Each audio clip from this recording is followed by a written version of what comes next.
still relevant.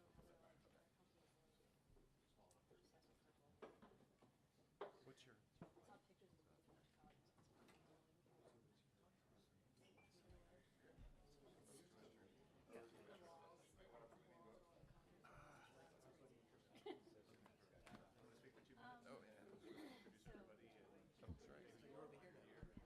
Yeah, I'm a Cooley. Everybody's role is a discussion catalyst. Okay. Described, so... So maybe I'll go light at the top. Yeah, I think so. Yeah, the other Reverse versa, but yeah. spot small bit. I gotcha.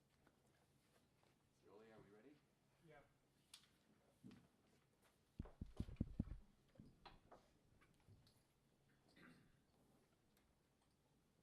I'm Mike Nelson. I'm here in the DC Policy Office for Cloudflare, but I'm also on the board of the Internet Society. Very happy to be here today and to introduce our moderator, and also to thank the people who put this together. Folks here at Venable, Jeremy Grant, Bree Law, and Ari Schwartz, they're hosting us and helped us organize this. And on the Internet Society's team, we had Dustin Phillips, Ethan Wam, and David Vjorst. I think most of you know the Internet Society. It's a unique group. It's been around for more than 25 years, helping write the standards for the Internet and influence Internet policy around the world. Our group here in DC is one of the more active chapters in the Internet Society, and we bring together technologists, business people, policymakers, advocates to have debates like this one about the most important issues facing the Internet today. This is an audience participation event. We do not have speakers today or panelists. We have discussion catalysts. And our moderator, Jeremy Grant, will introduce them. Their job is to say provocative things that get a discussion going. And your job is to keep the discussion going. Hopefully we have a little bit of difference of opinions so we can have some debate. And we know we're not going to find a solution to every aspect, but at least we'll frame the issue better than it's been framed before. So over to you, Jeremy. Thanks. Well, good morning, everybody, and thanks for being here today. By the way, if you're wondering why there's microphones but no amplification, these microphones are only for the live stream. This event's being recorded, but I think we've got a small enough group that we can all project well and hear each other. Good morning. Welcome to Venable. I'm Jeremy Grant. I'm a managing director in the firm's cybersecurity and technology strategy practice. I'm thrilled we're able to host all of you here today for this forum.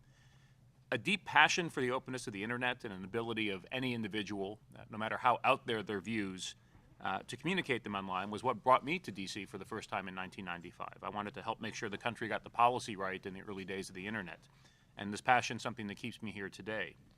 Though I have to say, well, I never really thought about it until this past summer, thankfully. It's also safe to say that the lack of friendly views towards Nazis in our government, relatively at least these days, is also something that keeps me here today. My folks didn't fare so well the last time those people were in power. So against that backdrop, I've got to admit that this past summer, when Cloudflare, GoDaddy, Google, and others took actions to make it harder for the Daily Stormer from spreading its hate, lies, racism, incitement to violence, I was pretty happy to see it because as a general rule, anything that frustrates the ambitions of Nazis, hey, I have a pretty easy time getting behind that. But it was not lost on me at the time that amidst all the rejoicing about the demise of this website, something notable had happened.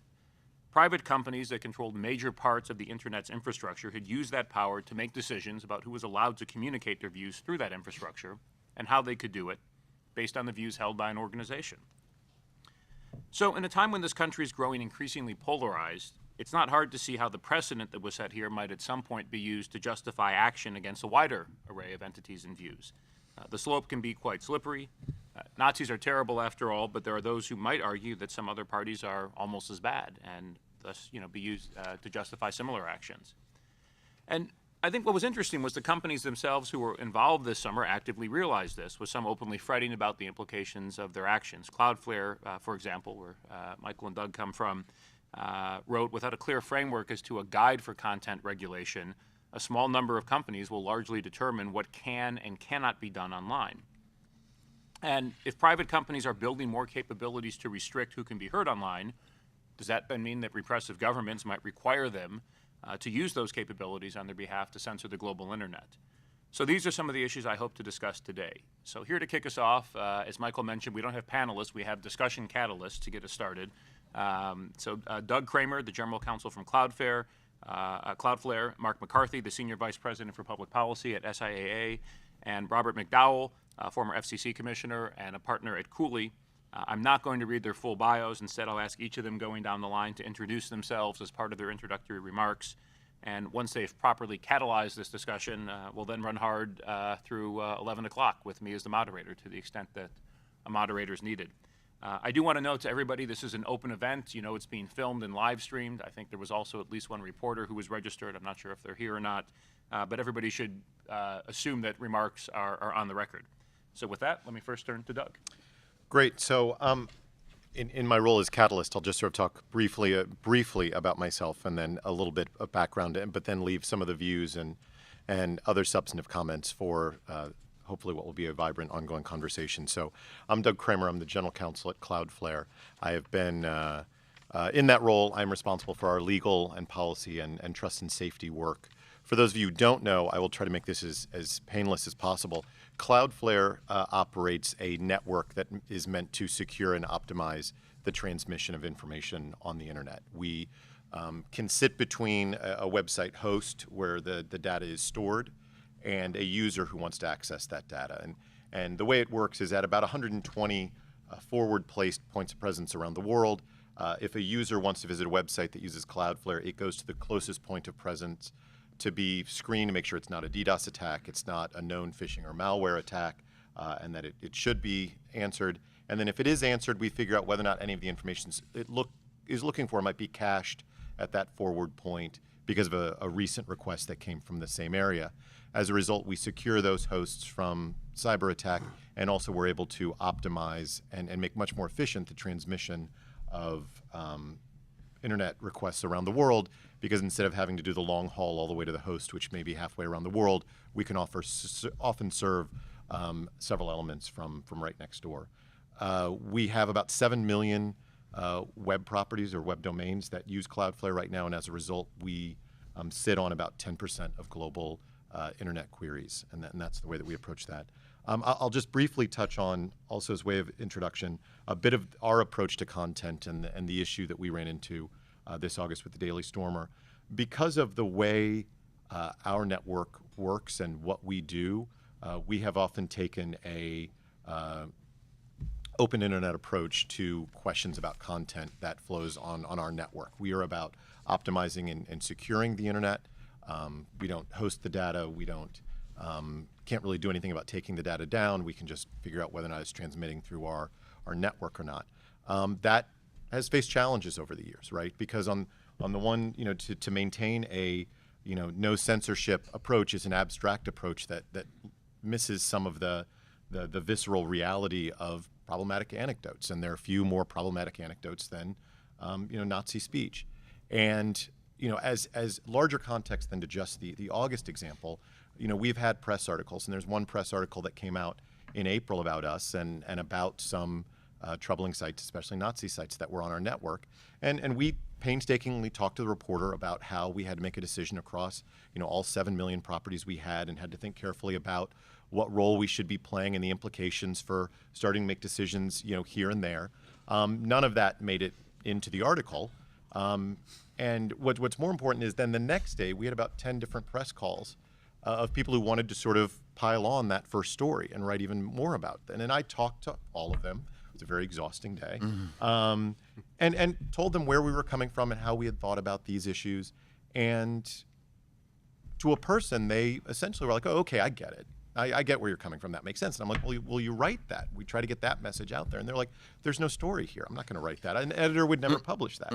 So it's a difficult playing field to try and tell that abstract, principled story in the face of these sorts of anecdotes. So in August, when we saw the Daily Stormer issue arise in the wake of what happened in Charlottesville, and we heard increasing calls and actions by sort of other people in the arena, we felt that we were going to continue to face this dynamic, and it was going to be a difficult dynamic. And I think if you look at the blog post that our CEO, Matthew Prince, put online, it was very much trying to engage the conversation that we're now having.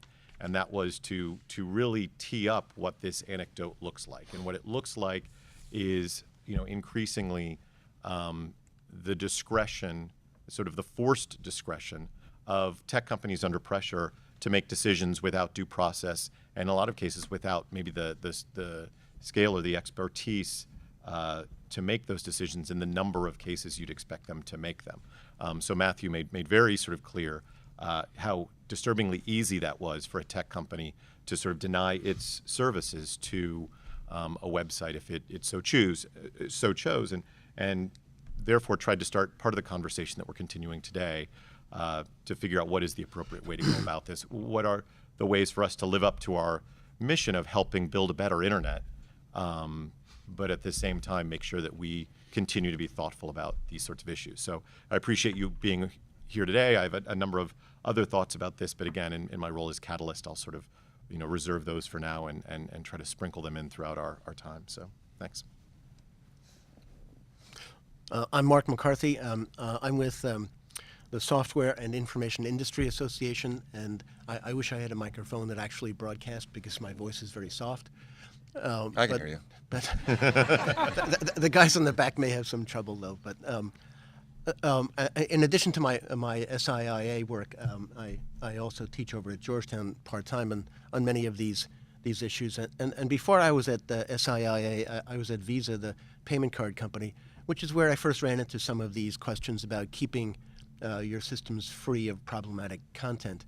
Visa made the transition from not my problem to we keep our system free of bad stuff over the period of time that I was there, so I saw it firsthand. And I think the way the Visa evolved and the way the rest of the internet community evolved over the last 10 years reached a point that was pretty stable a couple of years ago. And that was, we don't actually need a lot of legal requirements in this area. Section 230 and DMCA provide a nice framework. But we all have ethical responsibilities to step up and do what we can, what's appropriate in context, to keep our system free of bad stuff, whether that bad stuff is child pornography or online gambling or hate speech or terrorist material or now fake news, the sort of issue of the day. And that seemed to be reasonably stable.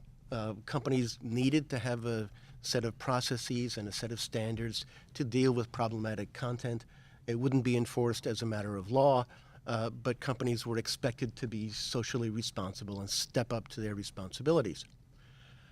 In the last couple of years, I think that's changed, and I think it's reached a flashpoint where we will now see the beginnings of a regulatory net thrown over the internet companies in this area. You can see it here in the United States with movements on legislation relating to websites that are involved in child sexual exploitation. You can see it in the discussion about political discourse and the need for disclosure of the political communications, both of which are pieces of legislation that are actively being considered on Capitol Hill right now. You see it in the European Union, where just in September there was a communique that came out of the European Commission that said that the platforms were not living up to their responsibilities because their processes for taking down bad stuff were not fully automatic. They had a human being in the loop who had to stop and think about the question, and that was too slow. The stuff was out there and was being absorbed before the companies had a chance to respond, and as a result, the stuff was doing its damage. By the time the companies caught up with it, it was already available all over the internet. Problem had to be solved automatically. And what do you do about the bad stuff that is taken down maybe in error? It's not really bad stuff after all. It's really legitimate content. Well, you put that back up. And so the 10,000 people who are being employed by companies right now to screen material before the fact, well, we'll just put them to work screening material after the fact. And that way we'll be safe. That wasn't a piece of legislation. It was a very strong nudge from European commissioners suggesting that if they didn't see some improvement between now and, say, May of next year, they might have to think about a regulatory response. So we're in a new world. The new world is that voluntary measures by companies acting in accordance with their perceived sense of social responsibility is going to be perhaps replaced by legislated mandates. And the question is, what kind of a threat is that going to pose to the open and free global internet? They wanted me to be provocative, so I'm going to leave it there and see what kind of conversation we can get going in that issue. Good morning. Hi, I'm Robert McDowell. Everyone was defined by what they are today. I was just defined by what I used to be. So I'm a recovering unelected Washington bureaucrat. I was a FCC commissioner for 7 years, appointed by 2 very different presidents, and had a wonderful time. It's the best job I'll ever have in a lot of ways. I love my job now, but complete independence. So I worked a lot on speech issues and internet freedom overall. And look forward to a robust discussion. I'll say up front, I've got to unfortunately leave for another speaking engagement about 10:30, so I'll catalyze like baking soda and vinegar, I guess, and the old science fair experiment with the volcano. And I am at Cooley. Cloudflare is a prized and coveted client of Cooley, but I'm not speaking today on behalf of anybody, which means I'll say something controversial, get into a lot of trouble probably as we go forward. So what I thought I'd do is just quickly kind of frame some of the context, a little bit of historical context. I know everyone in the room and probably everyone watching online or listening online understands this already, but in the mid-1990s, the internet was privatized. It was the government started to relinquish its control of it, and this is both protocols and the hardware and the networks that make it work, so all the above. And as it migrated further away from government control, of course, private capital just started to pour into this space like we've never seen before in terms of how quickly private capital took a lot of risks to try to build what we have today, the internet ecosystem, which is always changing so very quickly. But it's important to understand that, yes, it started off as a government creation, but since then that government creation has been dwarfed many times over by a lot of private risk capital. So we're talking in large part about the conflict between private platforms and international laws, global laws, national laws, local laws, cultural norms, and all the rest. And that is going to create conflict for the rest of our lives in this space. But it used to be the consensus in the 90s and through the early 2000s, certainly domestically and sometimes globally or internationally, to minimize government involvement in this space. So if our hosts today are in part the Internet Society, the multi-stakeholder process for many, many aspects. You'd have loosely coupled organizations that would spring up to solve a particular problem, and then once that problem, usually a technical problem, was resolved, that group would dissolve and another group would form. Internet Society and others were formed to be umbrella organizations, but to facilitate the discussion of engineers and academics and people in the private sector and governments, all to resolve a lot of problems about primarily how the internet should work, how the engineering of it should actually operate to keep it functioning, but also growing and keep it robust. That has been changing. That idea of what is multi-stakeholderism has been changing. A lot of debate over time. Governments having a seat at the table versus governments owning the table. This is a long tug of war that will continue. And there are the operational aspects of how does it work? How do you keep the thing or things running versus what kind of content should be running over the net. And that's and they slop over into each other's buckets at times, but the content issues are, I think, at the heart of what we're probably going to be catalyzing today with our vinegar and baking soda. So let me pivot quickly to the U.S. Our definition of free speech, I'll hesitate to use the word unique, because literally that means one of a kind, but it is unusual in our jurisprudence, back to our sort of Madisonian roots and Jeffersonian roots of that. But censorship is a legal term of art in our country that really means government interference with speech. It could be speech balancing, it could be the prohibition of speech, but that is technically what censorship means. Now, it's going to be used in a lot of different contexts to mean a lot of different things. That's fine, but I wanted to make sure we threw that out there. And if we look further at our jurisprudence of free speech on any platform, hate speech, like it or not, hate it or not, is protected speech unless it incites violence. You can go back to the 1977 Supreme Court case regarding the Nazis, just to use them as an example, marching through Skokie, Illinois, in front of Holocaust survivors. And should the town of Skokie be allowed to prohibit that? Because it was clearly hate speech and designed to taunt and do other horrible things. The Supreme Court, though, in a divided opinion, it was 5-4, said that hate speech, unless it's inciting violence, is protected speech. Part of the rationale was, what is hate speech? Political speech is core protected speech in this country, and it can be hateful, right? And from the beginning of the Republic, at times has been hateful, right? We can trace many examples, but does it incite violence? And so this is a thorny issue in terms of what is hate speech, who has the authority to define what hate speech is, and that is at the core of some of these discussions. So as we look at private companies like a Cloudflare and many others, and a very thoughtful, by the way, op-ed in the Wall Street Journal a couple of months ago. At this point, seems like last week, but that was like 2 months ago, wasn't it? September? Exactly. Yeah, or geez. Haven't slept much since then. So Yeah. one long day. But yeah. and kudos to Brave. That was brave and bold to do that, and but very thoughtful and nuanced. And so wanted to congratulate your CEO for writing that. Or I'm sure you helped.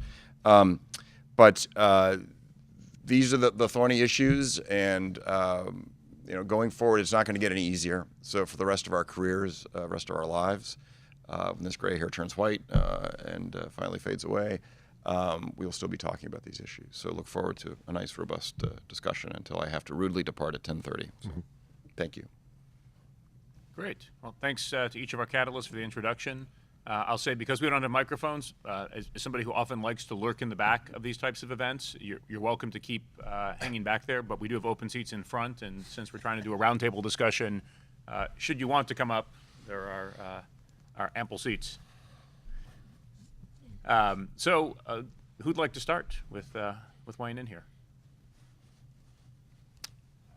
This is actually a public service announcement. I forgot to mention we do have a hashtag. Oh, good. It's hashtag #CensorStack.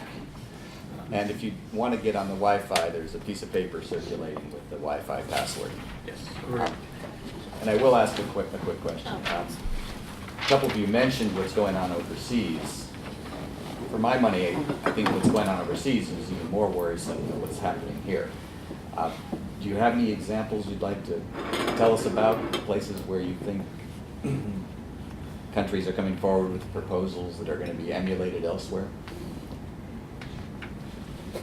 Well, the chief example so far that we're still seeing sort of roll out is the German hate speech law. And I was sort of, when we were talking about Skokie before, the absence in that regulation to really define what hate speech is, but put that onto folks in the private sector sort of exacerbates that problem, right? Because they not only are judge and jury of whether or not something is hate speech, they're also sort of drafting the actual law on the fly as to what the standards are.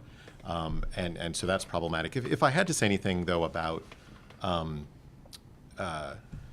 sort of a difference in approach that I'm seeing overseas, but the U.S. has not yet taken steps on this, so I'm not sure if they'll do it any differently. But I think part of what we're talking about today and part of the issue we saw in August is really this idea of looking at the stack. I think all of us, when you watch the news or you're even hearing comments from folks like Mark today, our minds immediately go to Facebook, Twitter, and those sorts of folks. And it's not surprising, right? Because that's what the interface is for most people.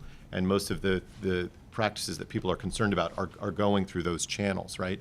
But the way that different companies operate on the internet who are going to get pulled into these discussions and potentially into these laws and regulations have very different functions and do widely different things at different scale. And so I think any sort of law or regulation has to be incredibly thoughtful about those delineations. And part of what was concerning about what was going on in August is the requests for censorship went sort of up or down the stack. However, I sort of think down the stack because you see what's on surface, and there's so many things behind or beneath that.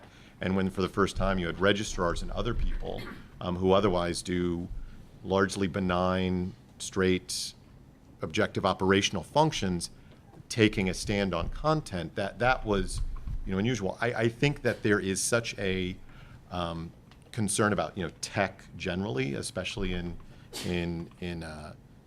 maybe some other jurisdictions, that we want to make sure they're breaking through and understanding exactly what it is and what parts of that they're really meant to be targeting. And so I have a little bit of a concern that all of those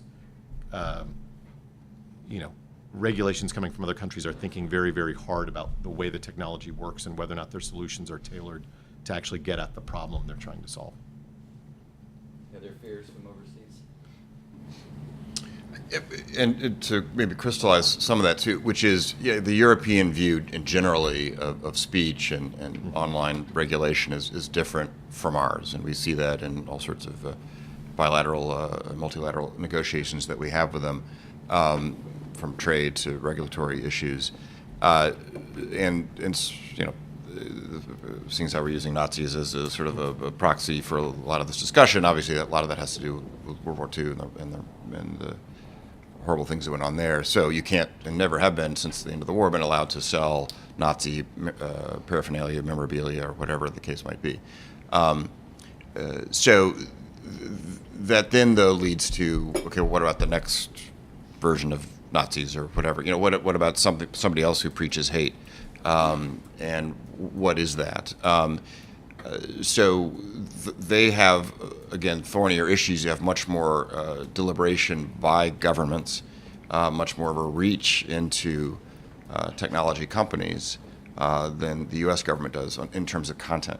So these aren't competitive issues. These aren't antitrust issues. This is purely the nature of the content that you may be transmitting across your facilities.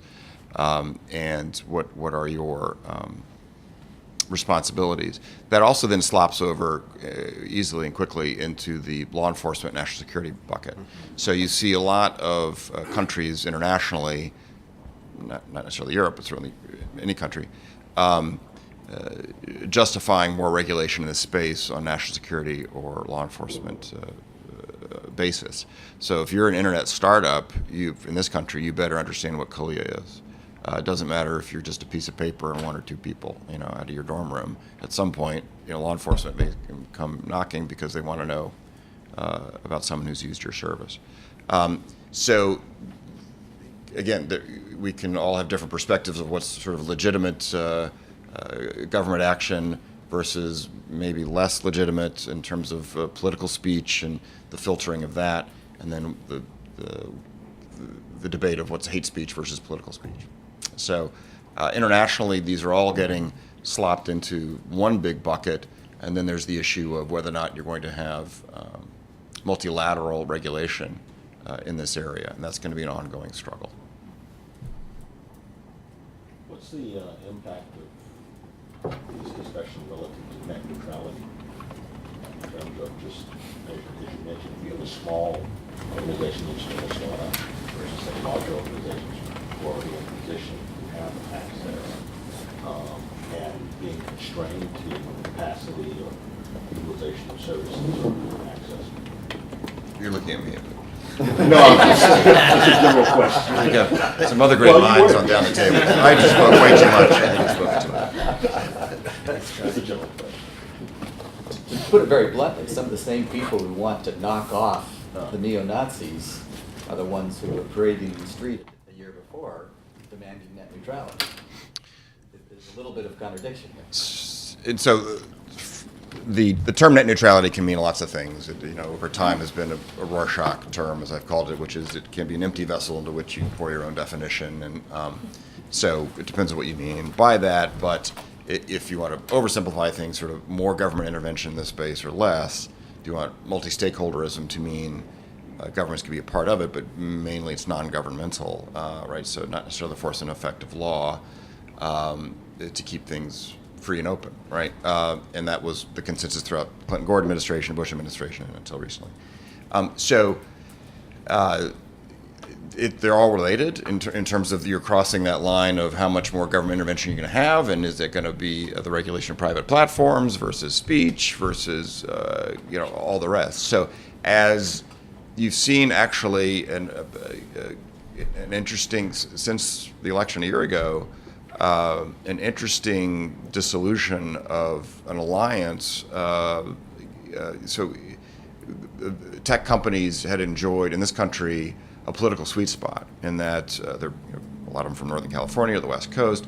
They had friends on the Democratic Party. Republicans philosophically felt as if they shouldn't be regulated. And all of a sudden, in the past 12 months, that coalition, they aren't losing one side of the aisle. They're losing support on both sides of the aisle. And you've seen calls for some of the quote internet giants to be regulated like utilities, as we've seen here, especially recently. So, as well as internet service providers and backbone providers, should they be regulated like utilities? And what does that mean? So historically, utility regulation, then I'll shut up, has been ex ante or before the fact regulation. Some can call that mother may I regulation, like I want to do X, can I? To the regulator, right? Others have also, when I was a commissioner, those common requests, you probably heard me say this before, some of you, I used to get, when you boil it down to its essence, is please regulate my rival, but not me. So there's that aspect of it. That can happen too when you're asking for more regulation in the space. So regulation can be a good thing, but these are, again, sticky issues which don't have easy answers. So, John, it's not helpful to answer your question by making it more complex, but I even think there's a third axis there, right? Like if we're trying to regulate the internet based on abstract generalized principle, and on the one hand you have this neutrality mark here, and then a censorship mark here, a desire for comfortable censorship here. And then the third axis I would add is the privacy discussion we're having right now, because in the same way you see a contrast with net neutrality, I also see it with privacy, which increasingly is, don't put all my stuff on the internet, leave me alone, let me sort of operate as I want in peace and privacy. But then over here, but look at everybody else's stuff and censor it to make sure that it's, safe and comfortable. There's an engagement with content that privacy discourages, that the censorship, basically requires. And so we try to figure out all that, which just goes back to the idea that we need to think very hard about what exactly is the problem and narrowly tailor solutions meant to solve that problem, right? Nazis, it's almost a priori that Nazis did not come about because of the internet. I think there's historical evidence that the Nazis were around before the dawn of the internet. So the question really becomes, what is it about tech that either causes or exacerbates that problem, but doesn't solve that problem, or isn't expected to solve that problem? And I think we're losing a bit of that. I think there's been a lot of turmoil, not only in the US, but around the world. It's been a very interesting 12 months. And I think people are distraught by some of those changes, and they want a fix. And you can either grapple with hard problems, or you can, find an easy foil. And I think there's a little bit of that going on right now with tech and some of the censorship debate. And so I would just caution folks to think about what exactly is it in the technology. Is it simply amplifying what was already out there that people were already doing or thinking? If so, then maybe we should think about whether or not it makes sense to put certain sort of limits meant only to get at the amplification in a sort of a numeric way, for lack of a better term. Or are there ways that the system itself sort of promotes and pushes, or favors in some way people who figure out the algorithm and abuse it, in which case maybe you do need to deal with, some of those aspects. But it really should be grounded in what is the technology doing that is sort of exacerbating this issue that otherwise exists in the world, and not necessarily expect that it will solve all these problems.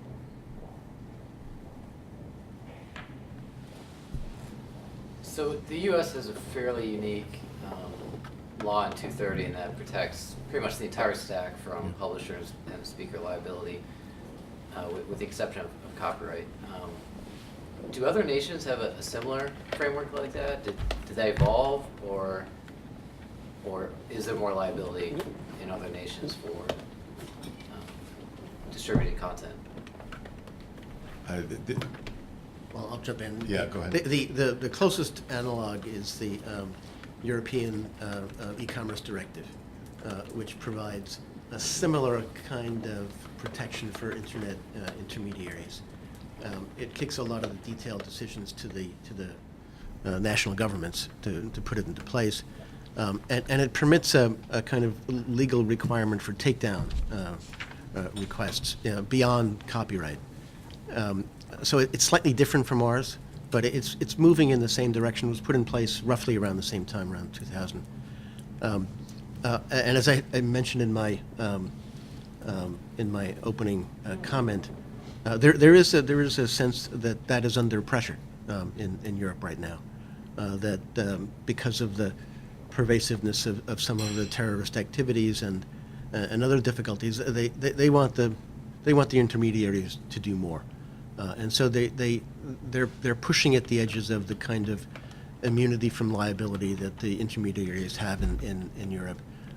They haven't done it yet; they haven't crossed the line, but they're moving in that direction.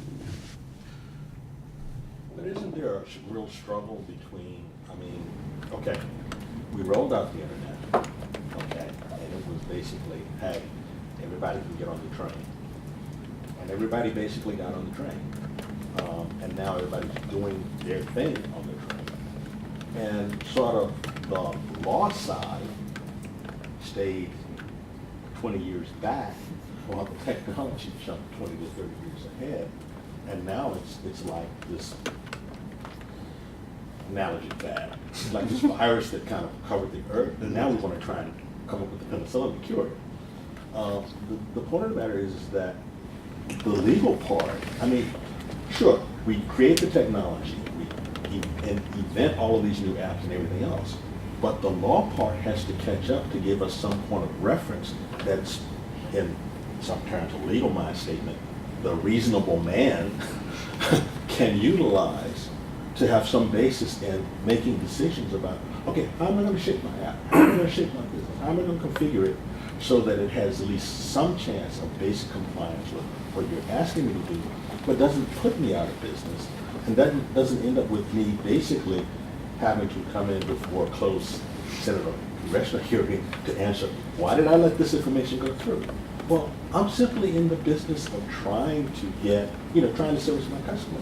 All of that stuff on the front end and the back end, that's not me. It's kind of the old story with cable companies when they first jumped into that.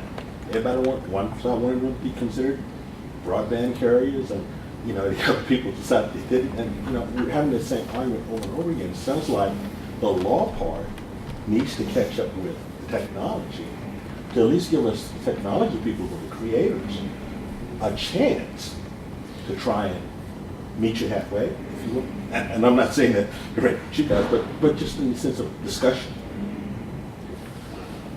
So I do, you distance yourself a little bit from the metaphor, but I still have to jump all over it. The internet as a virus is that's crazy, right? Like we are so focused on these narrow issues of things like fake news that it's not clear fake news is the problem or people's inability to discern fake news. Is that an educational problem or a tech problem or what sort of problem? Probably all of the above. Did fake news really cause that many people who are going to vote one way in the election to vote the other? We don't know. Fake news has been brought to light, and we still have very close elections on this very day in this country. It's not like we went from an 80-20 to a 50-50 all because of fake news. Meanwhile, today, I stop at an ATM, I pay for breakfast with a credit card, I checked in with my office, said hello to my wife and children. That was last night, not this morning. On the West Coast, I'm not cruel. But I do all of these things online that make my life incredibly better, right? And our lives are demonstrably better for that. And we don't even exist in vulnerable parts of the world where we have been able to scale up emergency response. I am also a recovering government bureaucrat as well, and one of my stops in the administration was at USAID. And you look at what USAID is able to do with a lot of core functions in the developing world because of the internet. Those are great things, right? So sometimes when I end up answering questions about people who may or may not be using, our network, I make clear we can keep doing what we're doing, which is speeding up the internet, making it more efficient so there's more access, fighting off DDoS attacks, chasing down phishing and malware attacks. So all the normal functions of everyday life can continue to go on, or we can distract ourselves from that and figure out if this is really a hate speech site or just a really worked up, alt-right person. What would you have us do to serve those larger purposes? And the more we allow people to sort of denigrate that, the internet is only there to perpetuate fake news and and bots and that sort of stuff, and let everybody forget what they take for granted that's happening on the internet. We fall into a little bit of that trap of letting it be regulated in such a way that sort of goes against the philosophy you talked about of trying to give the benefits to people in a way that expanded in almost in a quite miraculous way, and largely free, a great service, all of those sorts of things. I mean, Cloudflare is predominantly a free service. 90% of the people who use our service use it for free because we're about building a better internet, and we want to make sure that an individual who wants to share their cat videos with their cousin across the country is every bit as secure as a Fortune 500 company, because they're all on the same internet. And in addition to those folks having equal rights, we also want to make sure the internet stays as clean a possible place it can be for cyber attack. So sort of stop with that. No, and excellent. If I can jump in real quick too. I mean, maybe at the outset should have said, net, the internet is a plus. All right, I think it is. We need those bumper stickers just in case. So, overall, it is improving the human condition and not undermining it. I mean, I gave speeches on this, did some research on it when I was a commissioner. But one case study I looked at, there were some pineapple farmers in Ghana who, historically, since the beginning of pineapple farmers, had to grow their crops and then take them to a market and then find out what the price of pineapples may or may not be. In the meantime, some pineapples fall off the cart that's being pulled by the mule. They spoil in the sun. They have a risk of being robbed. They don't know who's going to be buying them or not. With the advent of the mobile internet in particular, they all of a sudden found out that they, for generations, had been charging too low a price. So they were actually able to charge a higher price. They were actually able to find buyers before they even harvested the pineapples. And this all of a sudden was revolutionary. It gave them the money to buy land and expand their land. And then they had more property, ownership of property. Their living standards increased, their expectations increased. That starts to change their political mindset as well. And all sorts of things. So, mothers can find medicine for their sick children. You can find potable water, which is actually one of still the biggest challenges in the world, through the power of the mobile internet. So we have to remember all these good things that are happening as a result. It's actually astonishing that we have to remind ourselves about this. I know. But I think we do. I mean, it's very important because you get a wave of bad publicity about the bad things that happen on this communication network, and people will say, well, maybe we can get rid of all the bad stuff, and not thinking that they might, in the course of doing that, get rid of some of the good stuff as well. So let me ask a question, because so the internet's great. We love the internet. Net positive. Meeting over. Okay, good. But is Cloudflare, We're done. I think, did a nice job pointing out in their blog this summer why we terminated Daily Stormer. The internet is not a thing; it's a bunch of things. And I thought they did a really nice job. And in fact, Michael's brought little glossies, usually not glossy, but they're really nice heavy cardstock. Frameable. Frameable that point out essentially different layers of the internet, everything from starting with apps, platforms, content search, browsers, hosting companies, getting into the infrastructure side where companies like Cloudflare play. I'm saying Cloudflare. I got to get over that. And it, I think, helped provoke an interesting, question for me, which is, if we are going to be policing the web, in certain areas, who in the stack should be doing it? And is it more appropriate or less appropriate for different players at different levels of the stack to be playing that role? So what do folks think about that? So let me quickly jump in on that one for the quick comment, which I don't think we want to go yet to the legal question, although we may have to. But I do think on the question of voluntary efforts and standards and protections for due process, I think everybody up and down the stack from top to bottom should be thinking about that. I don't think at any point you should say, not my problem, sorry. I just do infrastructure here. I think that could have worked some years ago, but I don't think that's going to work in the current climate. So I do think some recognition of responsibilities that go well beyond what's legally required is something that companies should be thinking about all the way up and down the stack. They'll obviously differ from the top of the bottom, what you actually have to do or should do, or the circumstances under which you should do them. But I do think drawing a hard and fast line that says, here's the point where we regulate, and here's the point where the companies don't have any responsibility, I think that's a mistaken effort. Go to Tim. I want to push back on Mr. McCarthy's comment. I think your comment, Mark, presumes some sort of shared values that I'm not sure are evident. I would have assumed a year ago that here in the United States we would all have agreed that Nazi content was vile. Sure, everybody still feels that way. I'm sure everybody would still say any activity that benefits sex trafficking would be vile. And then right after that, I think the whole conversation breaks down. What about more complicated questions? And I'm not sure that certainly the United States, relative to the rest of the world, shares the same values and would have the same thumb on the scale about the same set of questions. If you ask these questions, Saudi Arabia, Vietnam, throughout Africa, we would reach very different questions about what's appropriate content for the internet. And every single societal question, every hot button issue, I think would be adjudicated differently around the world, right? Problem number one. And then I assumed, as I said just a moment ago, that there was some sort of monolithic American understanding about these things. I don't think that's true anymore. And I think, if anything, the last year has sort of laid that problem bare. And so, yes, I agree that everybody has some sort of diffuse responsibility to step forward and not say, hey, it's not my problem, I'm just going to close my eyes, pretend. But I don't know who gets to adjudicate those values. And I think that's the heart of the problem here. And before we get to the legal question, I think, or even the ethical question, I think we have to ask something about who's the adjudicator, and do we want those people to be adjudicating? I'm not sure that I want other people making judgments for me about what I read. I've read some strange and bizarre stuff on the internet just to make myself smarter about a question. I don't want to be prevented from ever seeing it simply because someone said that content is verboten, to use the German here, very intentional. Thank you for going German on it. So Tim, I think you raise exactly the right issue. But let me go back to my visa experience. Word for word, what you just said was why Visa did not want to get involved in any content judgments whatsoever. Word for word.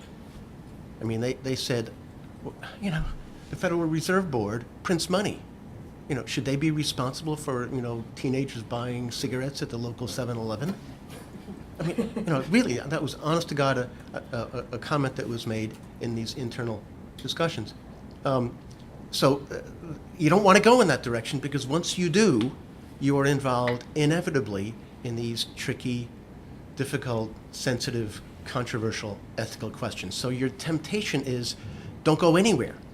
Draw the line at the beginning of the process and say, I'm not responsible for this stuff. It's too complicated, it's too tricky, it's too controversial. I'm not going there. And all I'm saying is that we're beyond that. We're going to have to take that step, and we're going to have to make these tricky, controversial, ethical judgments, and then take the consequences for having made those judgments and live with them. I don't think we can turn to all of the people in our societies and say to them, I know there's a lot of junk in my system, but I'm not going to make the decision there. Somebody else should do it, right? Well, if you do say that, somebody else will do it. And somebody else is probably going to be government. And they'll put in place rules and regulations that you'll have to interpret and apply.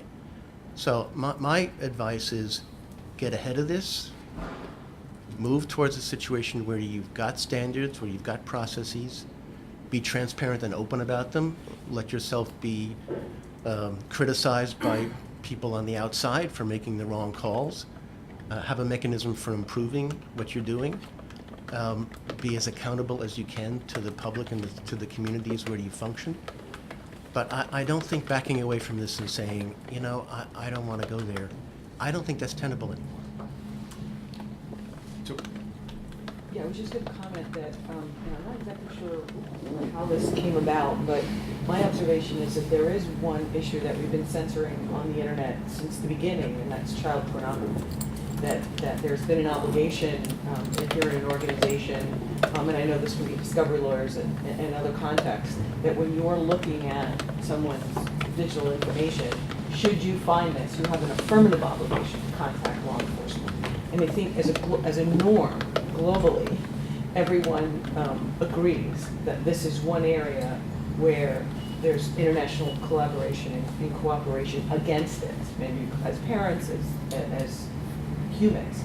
The question then becomes, so what's the next issue that we can all globally agree is something that's abhorrent, that we have to collaborate with to identify the perpetrators of whatever that content is. And I don't know what that is, but I'm just throwing that out there, that there is something that and I have never seen pushback against this. I've never seen anyone write that they're offended by the idea that someone has found their child pornography. But just to do some history, that there was a time when the payment system said, "Not my problem," even about child pornography. Really? Okay. I Right. haven't observed it. And they were, there was public relations efforts that were designed to expose that and make it difficult. Does Visa want to be the payment card of choice for child pornographers? Right? It was a story in Forbes magazine in 1999. Very shortly after that, they adopted a system where they scrubbed the web 24/7, all the dark web. They hired an outside company to do it, and they found a lot of stuff. Within a year, it was down to zero. So it can be done. It has to be done. But there was a point of time where people said, I don't have to worry about that. I'm a payment system. It's somebody else's problem. It's the law enforcement problem. It's parents' problem. It's a problem of education. It's a other problem, but it's not us. And I think the systems have gotten to the point where they accept in that area that they have responsibilities. And it's gone way beyond that. All of the major systems have rules against hate speech. They all have rules against terrorist material. They all have rules about fake news. They all have rules against spam or abuse of their system for lots of evil purposes, including fraud. Those kind of responsibilities are already out there among the major intermediaries. And I think it's an area where there is some difference. Hate speech is not a unique thing where you know exactly what it is. Right? It's the kind of thing that the systems are making judgments about, and they'll get it wrong in many cases. And the only way they're going to get right or get it better at it is if there's conversation and discussion and debate about what they're doing and why they're doing it. So it can't be done in secret. It can't be done under standards and processes that no one knows about. It can't be black box attempts to understand what's going on and take steps. It's got to be reasonably public. But I do think even in areas where there's not full international agreement, companies are going to have to take some steps. So where do you see the folks internationally getting together in what context to determine what these global norms are going to be that we're going to apply for the internet? And I would distinguish, and I think you guys have already, the services piece, the facilitation of services, which is really actually now the biggest economic driver in importance, from a communication channel that allows information to flow in a way to amplify because you don't have an intermediary deciding whether it's legitimate or not. Yesterday they were talking a little bit in the 10 years of lessons learned from Estonia about countries thinking about making themselves more secure, and the notion, because Maria Calderón was there, of multi-stakeholderism, because with this global commission that she's a part of for the governance issues, and it's interesting to see that clearly the UN process broke down and didn't go anywhere, and the question is, so what's the next step where this stuff will be decided? Because just from experience traveling around the world, one person's civil rights hero is the other person's terrorist. So, years ago you could label both Ben-Gurion and Yasser Arafat as terrorists because different groups did. So are they both terrorists that should have been managed? Different time context, but it's the same thing with the controls that Russia's put in place, China's put in place, data localization, monitoring of virtual private networks. All of those things are around controlling I think more the information flows than the services piece, because again, I think the services piece is kind of benign. But I'm still looking to see who is getting together to decide, beyond child pornography, what the next bad thing is for all humankind. If I can just add to that, the unique thing about child pornography, besides the fact that it's universal, everybody finds it abhorrent, it's illegal in every country, is that there are very good technical mechanisms to flag existing child pornography and to very quickly spot it if it's on your network or stored in your cloud service. That's totally different than hate speech, where somebody has to make a judgment call. I mean, this is the other difference is that distributing child pornography is itself a crime. You know, that's different than these other things that where you might be facilitating somebody else's crime. But the biggest difference, and I think Mark made it very clear, that the credit card companies have a choice when they sign somebody up. Yes, no, that's done. The other people in the stack, and they have different relationships. The domain name companies are a little bit like the banks. They decide yes, no, and sometimes they don't sign somebody up because it's a trademark violation, or it's clearly a domain name that's designed for fraud. But the other companies, the ones that are moving the bits every day, if they're going to be liable for checking everything that goes across the net, so thousands or even millions of times a day, they're going to have to look at what the web page links to, and is that one particular web page a violation of some law? Is that one particular web page hate speech? That's the reason you have to look at the different layers so differently, and that's what I'm missing when I hear this debate. It's the internet has a problem, solve it. Yeah, because when we had the first question, I think the question a few minutes ago was, who should be censoring and who shouldn't? And I think, you're missing an essential premise there. And again, is what is the problem that we're trying to solve? And then you look at who in the stack is this a content problem? Is it a content problem that exists or is exacerbated significantly by tech? And in what ways is it being exacerbated? And can we do something about that? And it just requires, I don't think it's a call to absolve some folks and put all the burden on others. It's to be smart and be aware of these different levels, because there's obviously also a size implication here. When I was saying before that our minds immediately go to the Twitters and Facebooks of the world, and the Zuckerberg pledge to put 7,000 people on his trust and safety team to sort of cull through this, that can't happen. And I haven't used this metaphor before, so I'm gonna workshop it here, and if it doesn't work, you can let me know afterwards. But because maybe I'm alone on this, but I was like in 5th grade or something in a science project. We got one of these canisters that had increasingly small mesh, and you take a soil sample and you'd shake the thing up, and the pebbles would settle out, and you'd have more and more dust going down, and you'd then have all this sediment that was stratified that way. And that's part of the way that I think censorship is going to work if we just apply it monolithically across the stack, right? Because for every Facebook you have that hires 7,000 people trying to be really, really smart and still screwing it up, as we've seen as they've tried to implement some of these content restrictions, that's going to be the pretty wide gauge mesh. They'll be pretty smart, but they'll let most stuff pass through, right? When you get to the smaller emerging companies on the net that don't have the resources to do that, but get really terrified because someone wrote into their trust and safety team and said, you've got hate speech on your site in Germany, and it's got to come down in 24 hours. And their response is going to be, we can't risk this, take them off, right?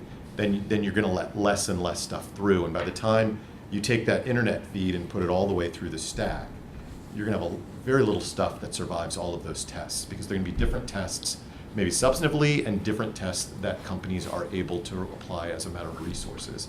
And so that's part of the problem we face here if we sort of apply these restrictions in a blanket way. And real quick, I'm going to have to run rudely, but let me kick up some sand and then run out the door. Which is well said.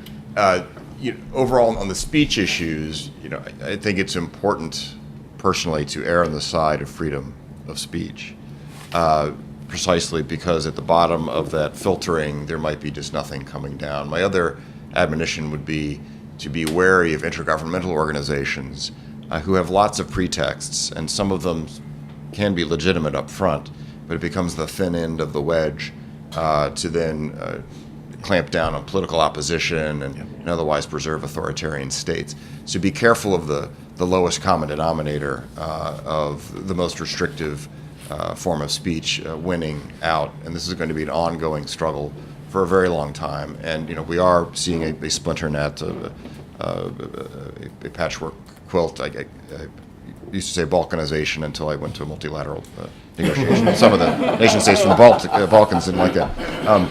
But the splintering up of how the net's going to work. And if you look at it purely from an engineer's perspective, it's a global, borderless network of networks. But unfortunately, we're now having to erect walls here and there, and let's be careful what those walls are. And having said that, I'm going to have to sneak out, but please carry on. Thanks, Rob.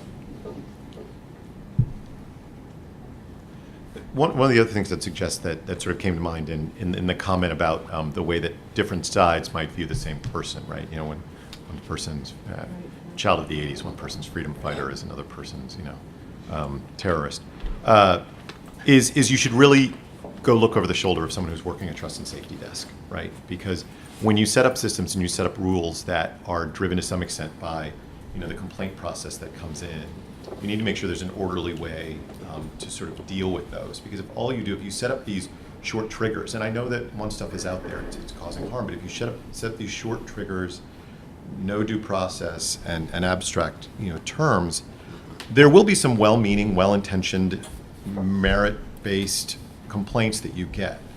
The overwhelming majority of what you're going to get are the trolls and the bots who figure out what is the most acute pain point for that person sitting at that trust and safety desk. And right now it might be German hate speech law, it might be something else that is viewed as the most constrictive.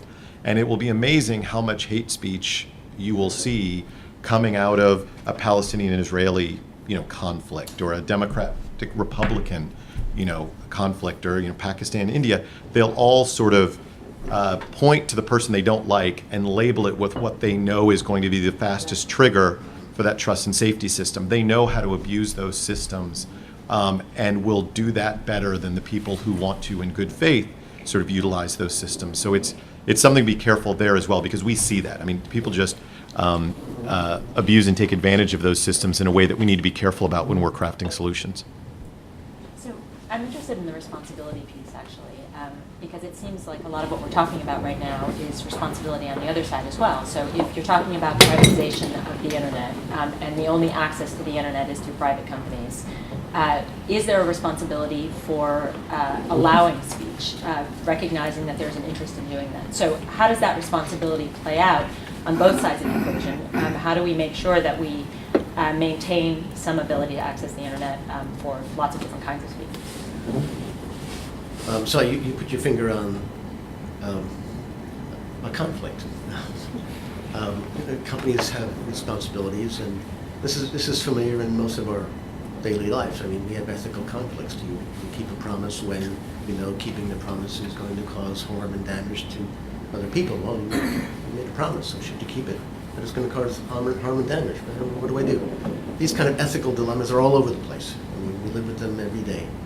And so companies have an affirmative obligation to promote free speech. It's there. Right? They also have an affirmative obligation to take down the stuff that is causing harm to people.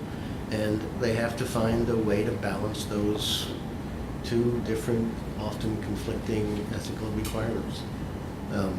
The thing I'm most worried about, to be honest, is not so much that companies will step up to make their decisions, and it's that their role in making those decisions will be replaced by a system of legal requirements, which I do think will tend to adversely affect the proper balance. People will make decisions not based upon their free and clear decision about how to set the balance, but they'll turn to the lawyers, and the lawyers will say, you have legal risk here, and legal risk means you should do this rather than that. You're safer here than you're over there, and the effect of that on the flow of free speech will be enormously restrictive. If you don't have that, if you have a little bit more open system where there's a sense of ethical responsibility but not a brutal legal requirement, you might get a better result. And so my bottom line is don't make this a matter of legal obligations. Then you've turned it over to the legal departments, and they have a responsibility to the company to make sure that they avoid legal risk. You know, I love lawyers, but that's their job. And we all know what that would do to the flow of free speech. So I think companies need to step up to do the right thing here, making complicated decisions in the face of ethical conflicts and dilemmas, but you don't want to turn that over to the lawyers. But is that a stable solution? Because some companies will not abide by the ethical norms of the rest of the industry. They might actually get new customers if they promise to host anything, transmit anything, encrypt anything. Yeah.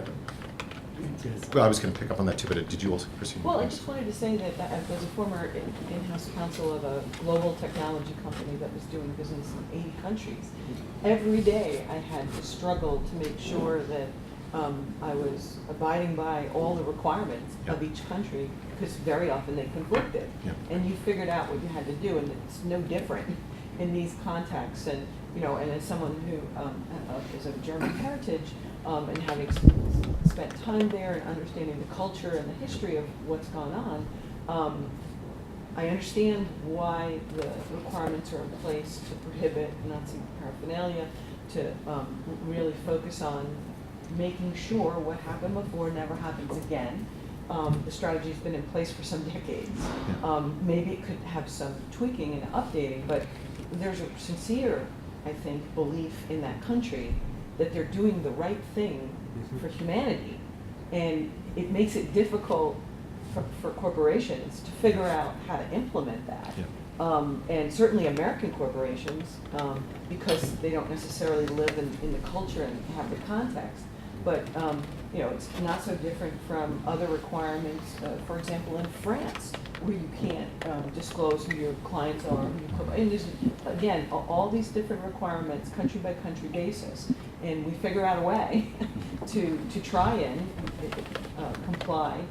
It gets complicated when countries like China and other places have these requirements that absolutely go against our values, and that's been the criticism for some time now around working in those places where you're asked to, based on existing law there, to do something that's against the norm of the industry. And I don't know that we've figured it all out, but the point is that it's hard and it's complex, and we have to work on it, because to the extent that, at least from the perspective of trying to prevent another Holocaust, you want to make sure that you're monitoring the activity in country, and that, I think, is what the Germans are doing.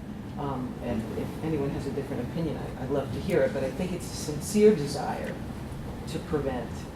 It makes your life complicated, though. I'm picking up on this line of conversation. I mean, the thing I was going to say, I've been sort of saying repeatedly, we need to think about the problem we're trying to solve, which we seem to have lost our way on in crafting solution. And then I think the second question is this a problem that might solve itself? Are there incentives in place and dynamic structures in place that might lead us toward a solution short of sort of heavy-handed, you know, sort of set of regulations that can be difficult to implement? Because, you know, look, if Twitter and Facebook, even without congressional hearings last week, was facing a lot of backlash on this and taking significant steps to try and get this back in control. You know, Mark's talking about sort of the ethical obligations on a place like Visa, but, you know, he's also talking about an article in Forbes or whatever it was that certainly drove them to sort of, you know, change what they were doing, you know, short of, you know, government regulation in this space. So I think there needs to be a little bit of that question of, are there efficient mechanisms that are already in place to let these companies do that? And that's part of the way we, you know, at Cloudflare think about this issue as well.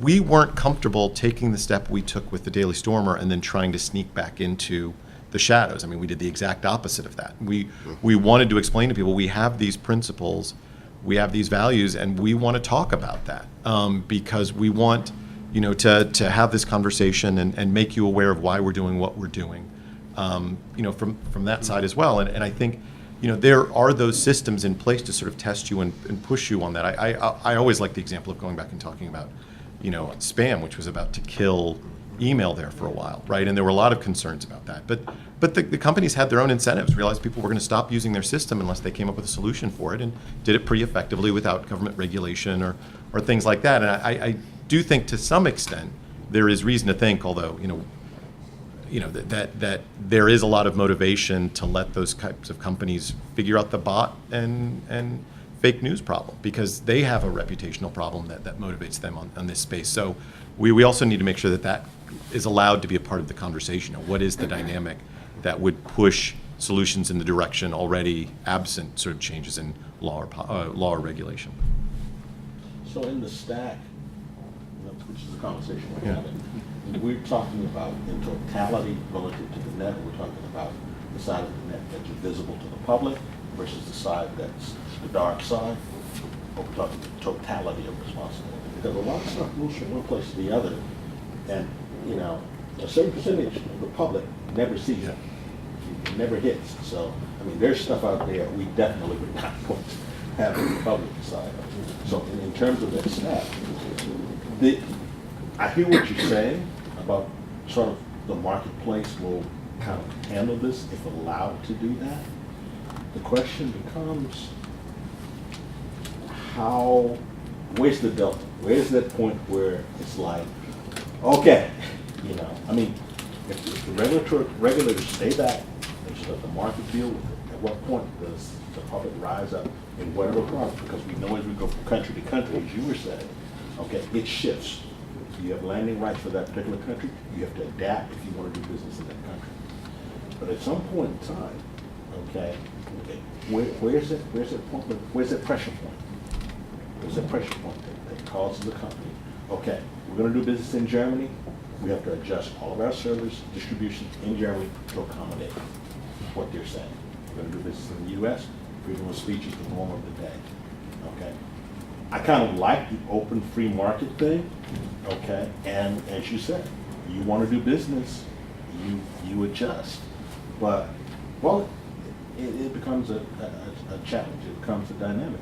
Can we do it? I think we've got more than enough technology. I think we've got more than enough skill, capability, and people to make it happen. When does it start? When do we really get into the thick of making it happen? There's going to be a gap in there where it's just going to be, there's going to be exposure. And whatever's hot is what's going to get the most attention first. That's actually a question I had. So, getting back to, some of the things we talked about at the beginning, now that this, precedent's been set, where does it stop? So, Christine has pointed out, I think we can all agree globally, Nazis, pretty bad, terrorism, pretty bad, child pornography. But then you were asking, well, what else goes into that bucket? And are we at a point where we just say globally, okay, these three things are in the bucket, and this is where companies can actually take action? Or now that we've taken action against some things that everybody disagrees against, does that now open the door for other parties to say, well, this thing's pretty damn offensive too, or this thing's pretty dangerous as well, and so we should also take action? I was looking at the Daily Stormer blog post that Cloudflare put out, and it said, well, our terms of service reserve the right for us to terminate users of our network at our sole discretion. And I'm thinking, I'm just going to be a little salty and throw a little fire out there. The case a couple years ago, or I guess it was last year, of the baker in Colorado who got sued because he refused to bake a wedding cake for a gay couple. My discretion, I find this offensive. I'm not going to bake this cake. So are we now opening the door once companies weigh in and say, well, we're going to do it for this, for either other companies who have an ideology or other governments around the world who have an ideology on an issue like that, to start putting pressure on the companies to take action? But every terms of service, you either agree to the terms of service or you don't. And if the terms of service say we can change and do whatever we want, you either, I'm just saying, that's why we have lawyers. Well, and that's why we were transparent when we took something that we think deviated from what had been our very public position on this, so that people knew what they were getting when they signed up for the terms of service. And I'll push back a little bit about, your bucket. I think the point was made before that, child sexual abuse material is fundamentally different, but I think you also put hate speech and what else did you put? And terrorist organization in the bucket. And again, once there's not clear agreement on where the circles are around those subjects, and once you put those in the bucket, then people who are against LGBT rights in different parts of the world are going to, refer to those folks as terrorists against our values, or, hate speech is, you can imagine people on either side of the abortion debate characterizing what the other side is doing as hate speech or something like that. So, it's that agreement, those sorts of things can be very, very difficult to sort of easily figure out when it comes to content. I mean, one of the things to remember is that the companies involved all the way up and down the stack are private companies, and for the most part, they can choose to do business with whomever they want. And so we may not like it, but a hosting site could say, I don't want to host Black Lives Matter. I mean, they could say that, and we would then have to live with the fact that that's not the kind of group that they want to do business with. They might have a hard time explaining that to the rest of the world and justifying it, but it's certainly not a legal problem if they make that kind of judgment. But on the other hand, there are legal requirements that companies could cross. For example, if they were to say, I just don't want any African Americans using my service at all. I mean, the fact that you're using an internet service doesn't mean that you're exempt from the discrimination laws, right? You can't sort of say, I'm using the internet, the laws don't apply to me, right?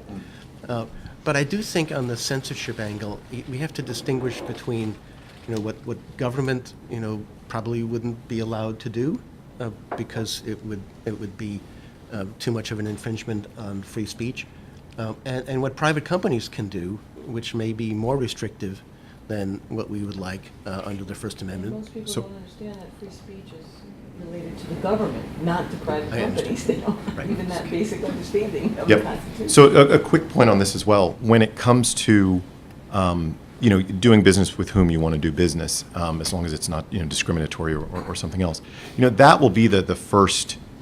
To some extent, I think that will be one of the first casualties of increased censorship. Is companies make it much more restrictive about who they're doing business with, and the availability of free services extensively on the internet might dry up pretty quickly, so that you can make sure you're dealing with a user pool that may not create this sort of liability for you or have this sort of content. And one of the things we talk about at Cloudflare from time to time, because as I said, we're largely a free service trying to make sure the internet is the best it can be, is you could very easily see a world where there is a sort of acceptable internet and a sort of back alley internet for people who can't afford to put their websites on sort of the good internet, for lack of a better term. I mean, you see this already. Google, I think about 6 months ago or something, started, if you were going to unencrypted sites, if you weren't going to an HTTPS site, they gave you an interstitial that sort of said, this is not, this is a little sketchy. You might want to click through here. And I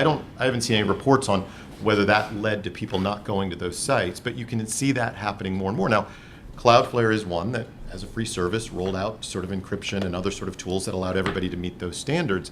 But if companies like ours, stop doing that, you really may end up with an internet that people can afford to pay for, and one that people can't, and the people who can't afford to buy those sorts of tools or cross those sorts of barriers might not have the same sort of access to the internet that they do today, which is not a development we would want, but could be one of the implications coming out of where we're going. So I have a U.S. legal question, and I think this is having good norms and due process and this sort of thing is commendable. Yeah, I wonder, and it sounds like in the past, I mean, none of these are pure conduits. There's been child pornography and spam and fraud and other things filtered. But at what point do you run into copyright problems? My understanding is 512 of DMCA, if you remain a passive transmitter and the quote is automatic technical processes to transmit, you gain protection against copyright lawsuits. So if companies are, and the entire stack is doing more picking and choosing, at what point do you run into copyright problems? Or, does there need to be a change in law, or is there, a way out of that? copyright issue. So I'm not sure I get your question exactly, but let me explain a little Yeah. bit about how we think about 512, and then if you've got a follow-up, I'm happy to answer it. So, we view the operation of our network as a 512A automated process to transmit information that really doesn't do anything with the content, other than transmit it. There's also a 512B issue that from time to time some information will get cached in our system. So if people come to us, as 512B requires, and sort of says, hey, we have this, we went through due process, we have this order that says this should be off the internet and it's still sitting in your cache, can you go clear that? We do that. We don't get those all the time because stuff doesn't sit in our cache for very long, but also can do those.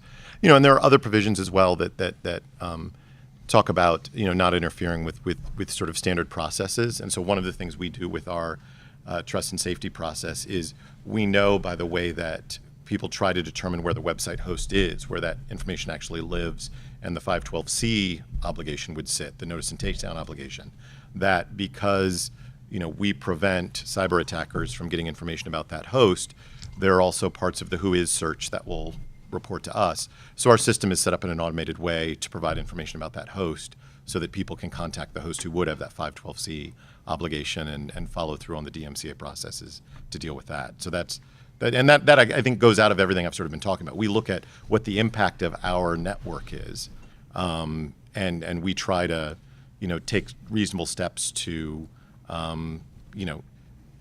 deal with problems that the operation of our system may cause, but not to undertake the obligation to solve problems that really have nothing to do with our network and how we operate.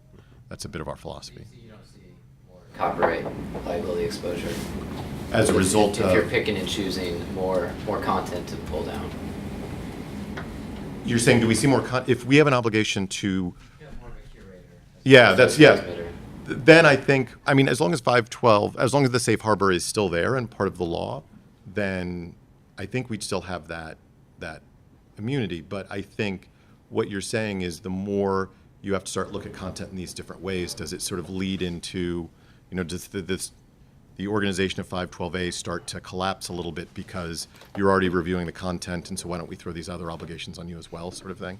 And that's, I think, a bit of the slippery slope we've been talking about is once you start to go down that road, you could hang all sorts of ornaments on that Christmas tree once you have everybody in the stack sort of reviewing and passing judgment on content.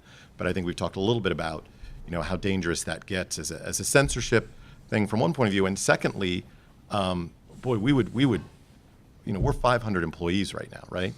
We would become 8,000 employees, 7,500 trust and safety officials, and a couple hundred engineers, and it would take us from the task and what we really do well, which is making sure that we keep the internet as cyber secure as possible. We keep it running smoothly. We do that job as best we can and deal with everything else. But I certainly have that concern that if we start to make these extensions and then we're passing judgment on fake news, boy, it's really really close to starting to do some other troubling things once you start getting involved like that.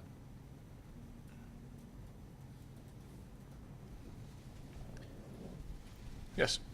I think I came just, I was not involved with the internet, and somehow I got involved in around 2001. And one of the things I've seen, I've been with the DC chapter, I've been with the IGF, is this struggle, basically it's almost a worldwide struggle of the international institutions. Some I feel are trustworthy, some when you get into them, you cannot trust what's going to come out.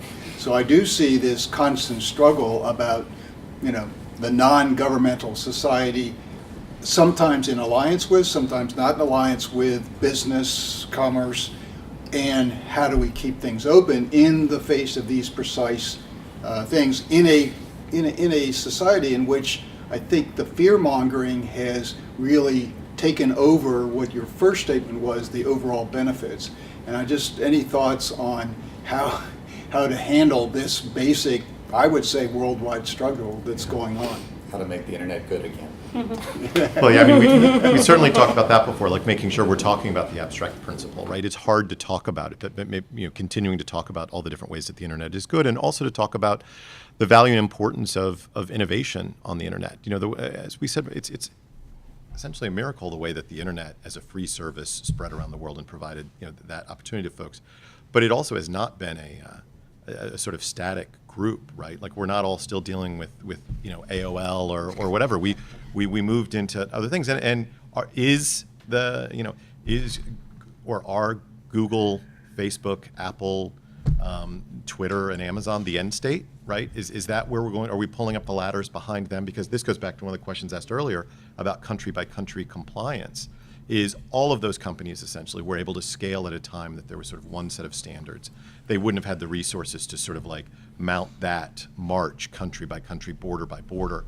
We're in, I think, a little bit ahead of that door as well. We've been able to scale up and now have to deal with these things. But as a new entrant 5 years ago, 6, 7 years ago, we wouldn't have been able to scale the way that we scaled.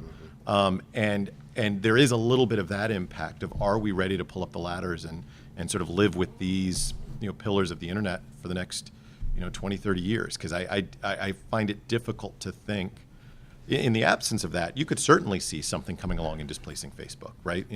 The kids all the time are doing new things. One of the first times I've used that phrase. Like, you'll all be getting off my lawn in about 7 minutes. But it's leaving the door. That's part of the magic of the internet and where the internet may go in another 10 or 20 years. Is the kid in high school right now who's the next Zuckerberg figuring something out and doing that. The way we're going with all of this makes that much, much harder to do because of the nature of the internet and the way that innovation happens on the internet. Can I just point out that when the Arab Spring happened, it was pretty much known in this area that the CIA was caught flat-footed. I mean, they didn't appreciate and understand the power of Twitter. Twitter didn't cause the Arab Spring. Right. Twitter just facilitated communications and made it easier for people to organize, etc. The fact that we fell victim to an influence operation that has been going on for years and we can't blame, getting back to your point, can't blame the technology for people not thinking through how it's going to be leveraged for someone to achieve the political aim that they have. So listen. I was in the Obama administration for 7 years, so I'd love to sort of go along with the idea that we fell victim to a foreign intelligence operation. But have we seen proof of that yet again? Like I go back, like how much did all of us just sort of wake up to the idea that white nationalism was much more prevalent in the United States than I realized in my comfortable little space a year ago, or that there are a lot of people that it wasn't just sort of the income inequality that Bernie was talking about, but a real resentment among maybe 50% of folks. So like, again, I know you sort of said it in passing as part of a larger point, but I want to challenge all of those presumptions that, are these problems in the world that we should be working on a much larger level, or are these actual problems that caused actual harms that are, if not solely, largely dependent upon the tech that happened? I mean, this needs to be a bit of a larger conversation. We need to make sure that we're having that. Because there's a little bit of the transparency here, right? Like, did all of this just sort of expose, and this comes up every once in a while with the Daily Stormer piece, did all of this just sort of expose things that were already part of our society that we weren't paying enough attention to? And by pushing Daily Stormer, denying them our services, maybe pushing them off Google, they're going to find some place to go and still live in dark places and sort of germinate there. And is that the best way to do it? Or is it, is Justice Brandeis's, sunlight is the best disinfectant, us being aware of what these folks are doing, being able to talk about it and show displeasure and push back on that rather than just sort of letting it happen? Because even 6 months later, you had a bunch of people in torches show up in Charlottesville. We were all like, holy cow, like where's this coming from? And is it better to push all of that into isolation, where it will probably continue to be, or to make sure that there is, that if people are doing this and thinking this and communicating in this way consensually, that, that is it really, is it really more of a benefit to sort of push that into the dark places? So let me jump in on that because, I think you were racing especially, but I think you by implication, that this whole push towards regulating fake news and largely the larger question of how people get their news in a world that's dominated by Facebook, Twitter, Google, and the thousands of other platforms that are out there that spread news in ways that are very, very different from the way people used to get their news with broadcast and television, radio, and newspapers and magazines. I think we're way ahead of the issue at this point. People are still saying, the election, that was the result of fake news or the Russian operatives, and everything was different because we had social media, and the social media were hijacked by these bad people. And I think your point is that that's not what happened. I mean, most of the people who voted in the election got their news from local television, and they were influenced in their beliefs and their values and their judgments by local television. And the idea that somehow the Russians or other operators were able to significantly influence the election by influencing what people saw on Facebook is just factually wrong, okay? Now, that's a debate, I think, that's beyond us, though. I think people are going to need to recognize that regardless of what the truth is about what happened in the previous election or in other elections around the world, the fact that people got their news from local news this time, and probably next time, and the next time after that, and the next time out of that, doesn't mean that that's the way people will always get their news. Sooner or later, most people will get their news in exactly the way people are saying they got their news today, namely through some variety of internet platform. And we don't know how to regulate that mechanism yet. We know how to regulate radio and television. We know how to regulate newspapers. We don't know what to do about a news distribution mechanism that is not the old-fashioned broadcast newspaper mechanism. And we're just beginning to throw a regulatory net about that, around that. And we can get it immensely wrong if we're not careful.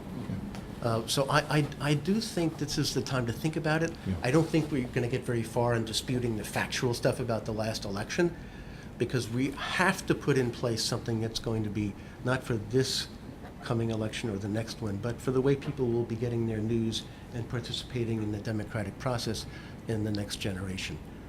I wish it weren't starting right now in exactly the way it is, but it is, and I do think we have to engage. I mean, my sense is a lot of this, though, right now, in the current moment where we may be regulating, is being put on the head of tech, and these platforms. And I think, cautioning what we were talking about before, again, I'm not saying in an absolute way that I think the market will heal itself or that tech didn't have anything to do with this. I mean, certainly there are, these are all sort of within shades of gray, but to put down rules and laws and regulations that will persist for a very long time and create the boundaries here is a significant move, and something that should be taken, very carefully after we've sort of measured, all the way that fits together. And I just also have to say, one of the things the cautionary tales we can provide about this is, shortly after the election last year, if people had said we need to get about regulating this fake news, I think everybody would have just, overwhelmingly sort of supported that. But when you look 8-9 months later, the people who have really claimed the mantle of defining what fake news is are not the same people we thought would have been the arbiter of that.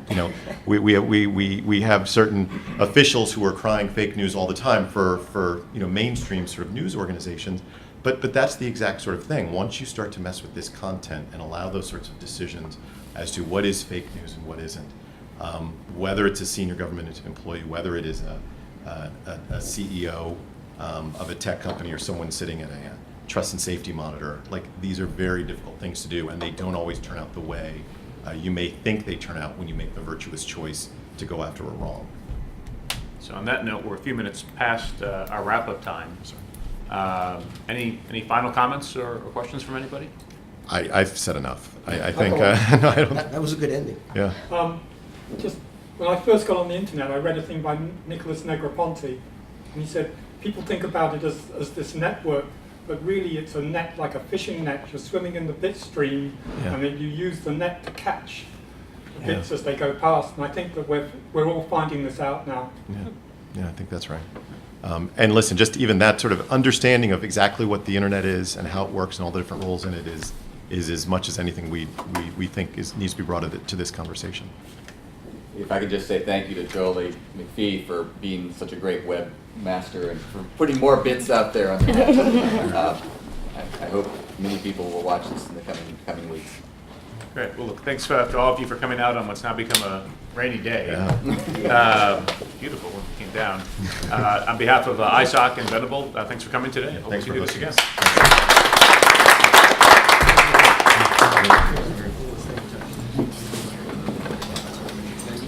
This is not. We're going to the next subject. short-term thing. Hopefully,